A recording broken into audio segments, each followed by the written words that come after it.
China has reportedly deployed warships toward the Strait of Hormuz, joining Russian and Iranian naval forces in what some analysts describe as the most significant trilateral military convergence in the waterway, since tensions between Iran and the United States escalated earlier this year. The deployment was confirmed by Russian presidential aide Nikolai Patrushev, who told the weekly Argumenti I Fakti on February 17th that Russia, China, and Iran had all sent ships for the Maritime Security Belt 2026 exercises, according to reporting from Anadolu Agency and the Middle East Monitor. The announcement came on a day when Iran simultaneously fired live missiles into the Strait, temporarily closed the waterway, and held nuclear talks with the United States in Geneva, creating a convergence of military posturing and diplomacy rarely seen in the region's recent history. In that same interview, Patrushev laid out what he described as a broader strategic vision for the oceans. According to Anadolu, he claimed Russia is working to build a multipolar world order on the oceans in response to what he called Western hegemony. Patrushev, who serves as chairman of Russia's Maritime Board under President Vladimir Putin, framed the naval exercises not as isolated drills, but as part of a deliberate effort to reshape global maritime governance, calling on BRICS nations to develop what he termed a full-fledged strategic maritime dimension. Patrushev pointed to the first BRICS naval exercise, dubbed Will for Peace 2026, which was held in January off the coast of South Africa in the South Atlantic. According to China's Ministry of National Defense, the exercise ran from January 9th to 16th in waters off Simonstown, with participation from Russia, China, Iran, the United Arab Emirates, and South Africa. The Chinese contingent included the guided missile destroyer Tangshan and the supply ship Taihu, both drawn from the 48th Chinese Naval Escort Task Force based in Djibouti. Patrushev said the participating navies practiced coordinating efforts to protect trade routes, which he said are becoming increasingly vulnerable, including in the face of what he described as Western piracy. In the broader interview, Patrushev painted an alarming picture of what he characterized as a new era of Western maritime aggression. According to the fuller text published by Pravda, he said that pirate attacks on Russian maritime trade indicate that Western opponents have decided to strike at one of the most important areas of the Russian economy and want to paralyze it. He alleged that if Russia does not respond forcefully, Western nations, including Britain, France, and the Baltic states, could eventually attempt to block Russian access to the Atlantic. The language framed the Maritime Security Belt exercises not merely as joint drills, but as part of what Moscow considers a global struggle for maritime freedom against Western encirclement. The Chinese naval assets expected to take part in the Maritime Security Belt 2026 exercises are drawn from that same Djibouti-based 48th Flotilla, according to the Maritime Executive. The flotilla includes the Type 052DL guided missile destroyer Tangshan, the Type 054A frigate Daking, and the Type 903A replenishment ship Taihu. The Tangshan is equipped with advanced phased array radar and anti-ship missile capabilities, while the Daking specializes in anti-submarine warfare.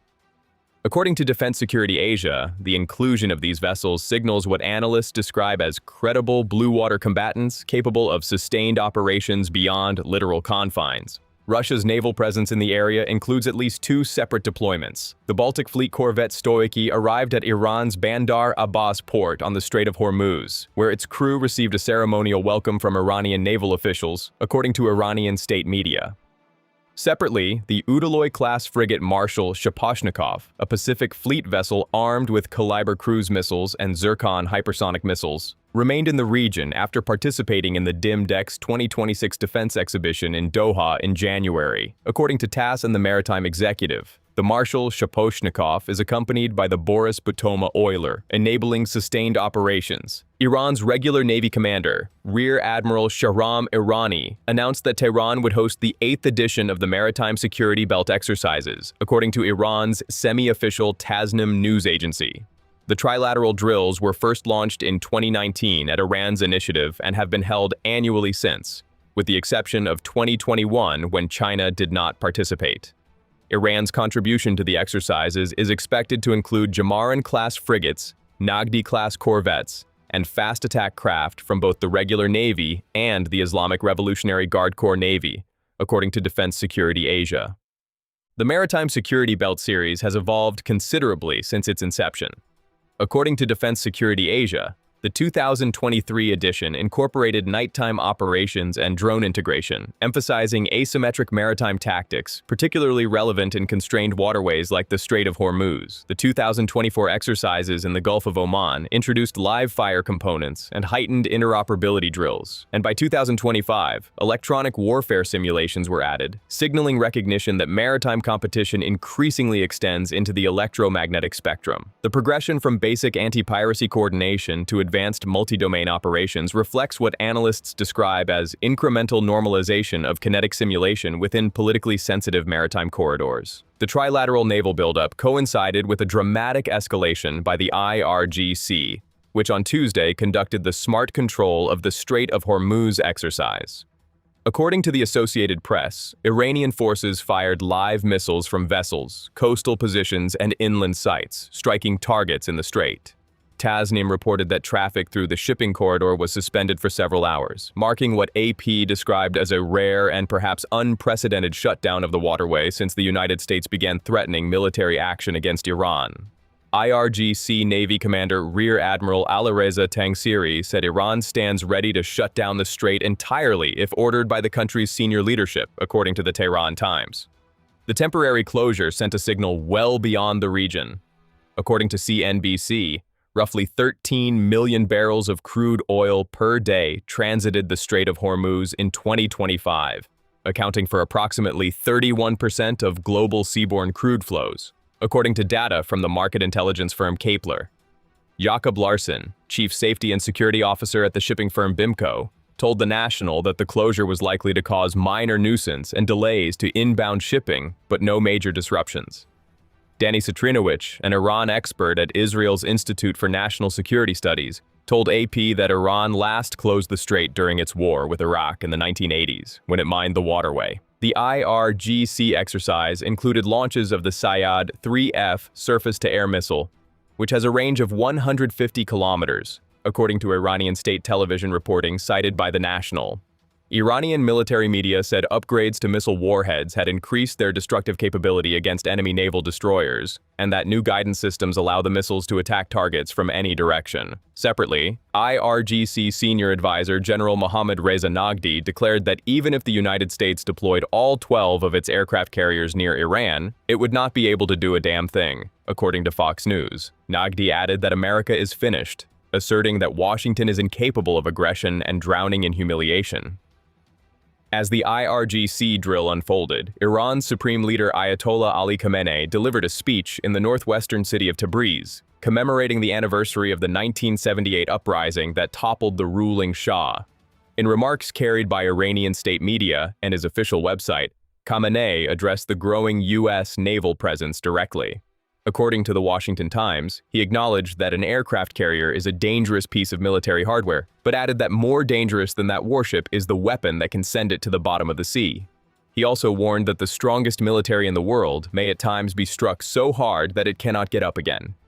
Iranian military media simultaneously released footage simulating strikes on a U.S. aircraft carrier during the IRGC exercises, according to reporting from Siasat and other regional outlets, amplifying the visual message alongside the Supreme Leader's words. Khamenei also responded to Trump's own statements about Iran's durability. According to Press TV, the Supreme Leader said that Trump's admission that the United States has been unable to eliminate the Islamic Republic for 47 years was quite a confession, before adding, "You too will not be able to do this." He rejected what he described as American attempts to predetermine the outcome of nuclear negotiations, saying that to demand Iran give up nuclear energy before talks even begin is foolish and unacceptable, according to his official website. Iran's diplomatic messaging reinforced the same themes through formal channels. Speaking at the Conference on Disarmament in Geneva, Araghchi argued that the United States and some European states persist in the imposition of unlawful sanctions, military threats, and the issuance of explicit references to the possible use of force, which he said constitute a continuing violation of Article 2, Paragraph 4 of the United Nations Charter. He cited the Treaty on the Non-Proliferation of Nuclear Weapons to assert that Iran's right to develop and use nuclear energy, including enrichment for peaceful purposes, is inherent, non-negotiable, and legally binding, according to Iran's mission statement to the conference. The framing positions Tehran's enrichment program not as a concession to be bargained away, but as a sovereign right that cannot be suspended or reinterpreted arbitrarily. On the American side, the naval buildup has been equally aggressive.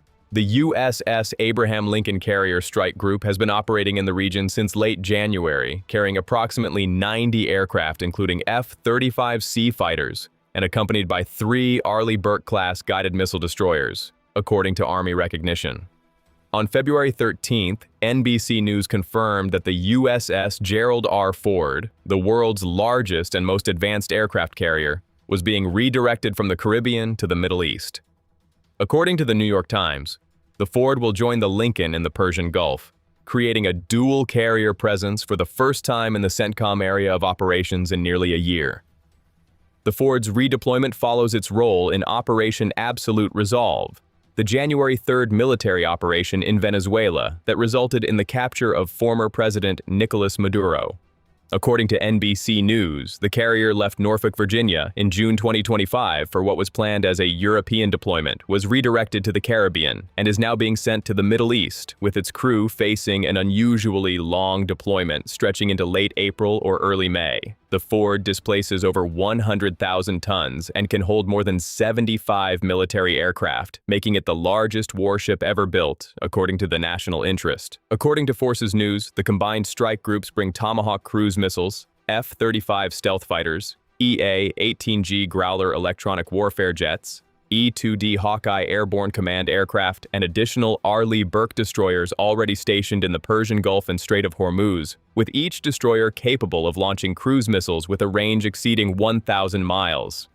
The military tensions have already produced direct confrontations. According to PBS, U.S. forces shot down an Iranian drone after it approached the Abraham Lincoln Carrier Group in the Arabian Sea. Separately, armed Iranian boats harassed a U.S.-flagged merchant vessel transiting the Strait of Hormuz, according to Iran International.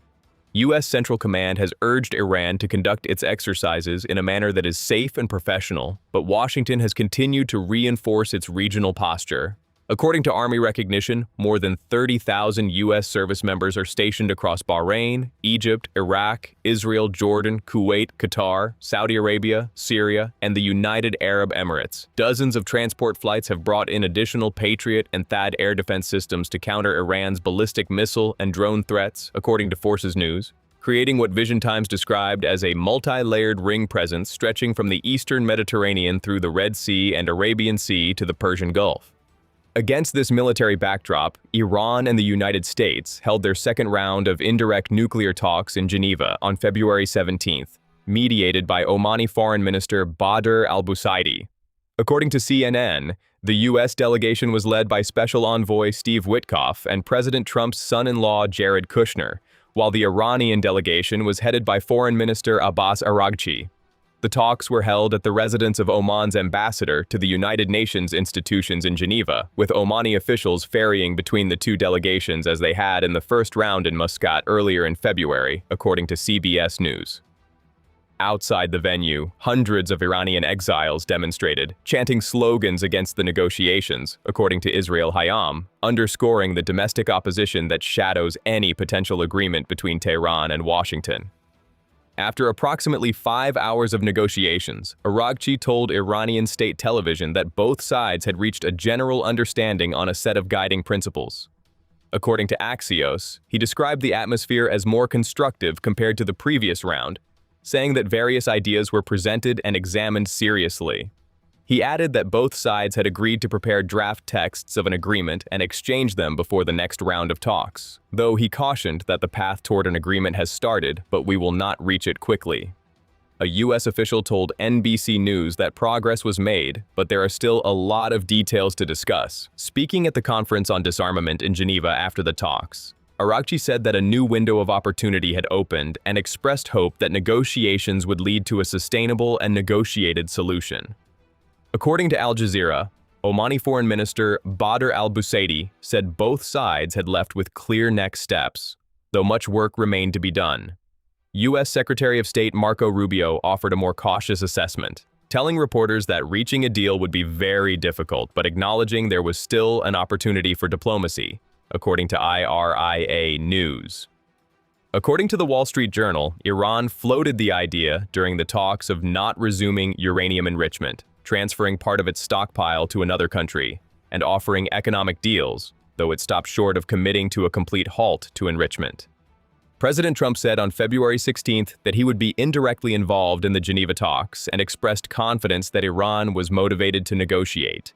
According to statements carried by multiple outlets, Trump said he did not think Tehran wanted the consequences of not making a deal, referencing the military assets already deployed to the region. He also suggested that regime change in Iran would be the best thing that could happen if talks failed, while simultaneously saying he preferred a negotiated outcome. In remarks aboard Air Force One, Trump referenced 47 years of failed diplomacy, saying that during that time the United States had lost a lot of lives while Iran talked, citing legs blown off, arms blown off, faces blown off. Vice President J.D. Vance gave what NBC described as a mixed review, saying the talks went well in some ways, but that Iran had not yet acknowledged certain red lines set by the president.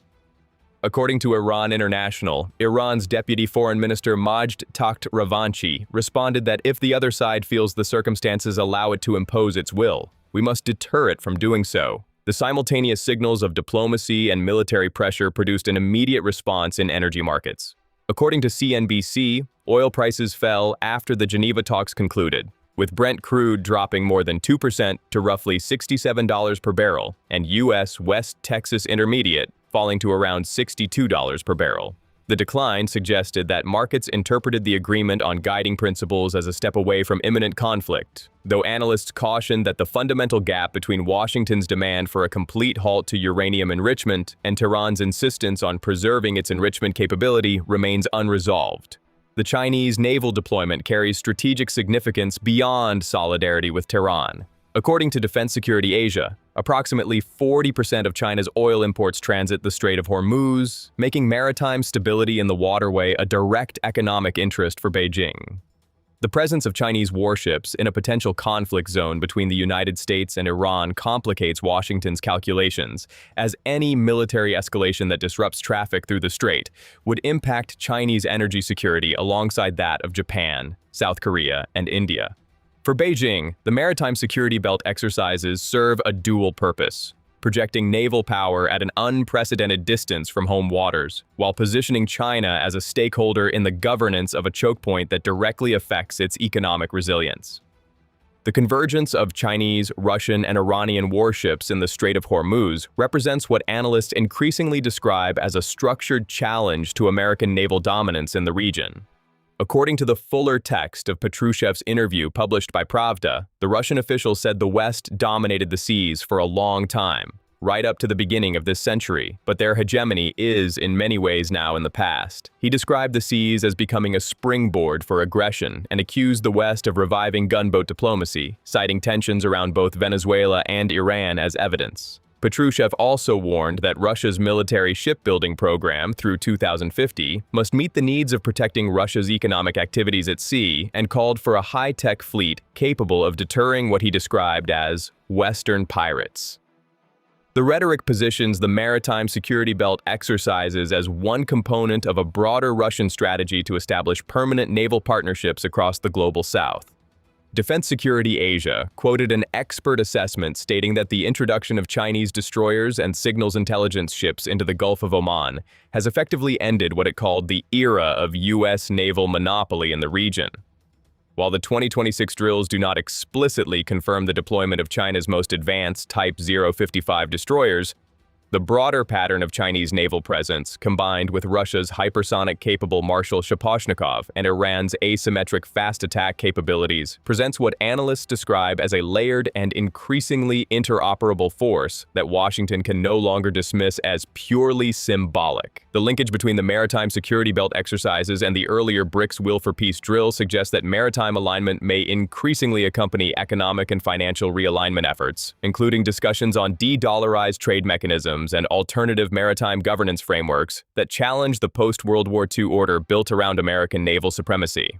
The Strait of Hormuz, barely 33 kilometers wide at its narrowest point, has effectively become the physical stage for a confrontation that extends far beyond nuclear negotiations. On one side, 2 American carrier strike groups carrying enough firepower to sustain weeks of combat operations, backed by more than 30,000 troops and missile defense batteries spread across a dozen regional bases. On the other, a trilateral naval force from 3 nations that together represent a significant share of global military and economic power, framing their presence as a defense of trade routes and multipolar governance.